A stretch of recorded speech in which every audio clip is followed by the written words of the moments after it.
kuan da clash. Ala Jessica ron.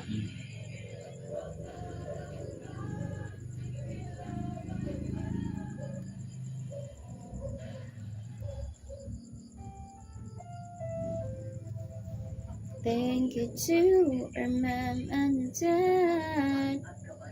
The little destinies unite. Did it easier for us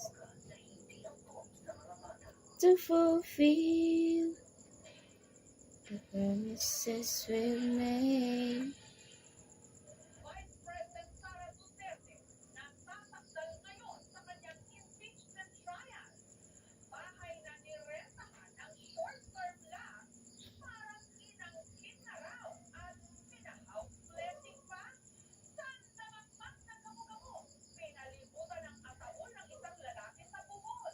Gawa raw ng mampapara. Ang upong inyong kapuso, Jessica Nagkaguwang na. at narito na ang mga kwentong Tinggawas dito sa anay. Mga anay man to nang gawas. Kay ulan good.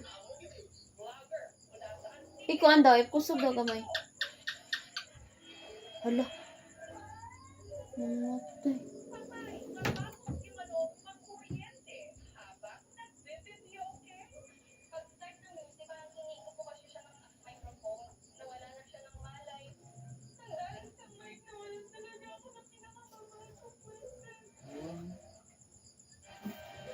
Ano na kuan siya?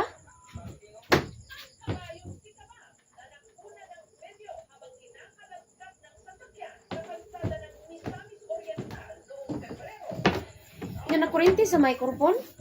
Wala yung kabayo, kung mako-consider natin na Put yung hook niya na unusual yung pagka-wear off.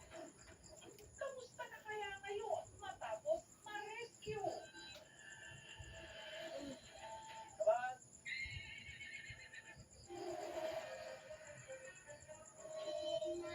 Lamay ng panggagamot sa buhol. Dinagsak ng laksa-laksang mga gamo-gamo. Kaya pa talaga ako nakakita na ganito kadaming gamot-gamot sa akin.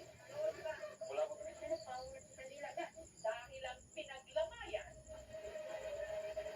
na parang Ang gawas ng tigulan. Gani, ting ulan man to. Ang gawas mong gidna, daghan man siya na sila.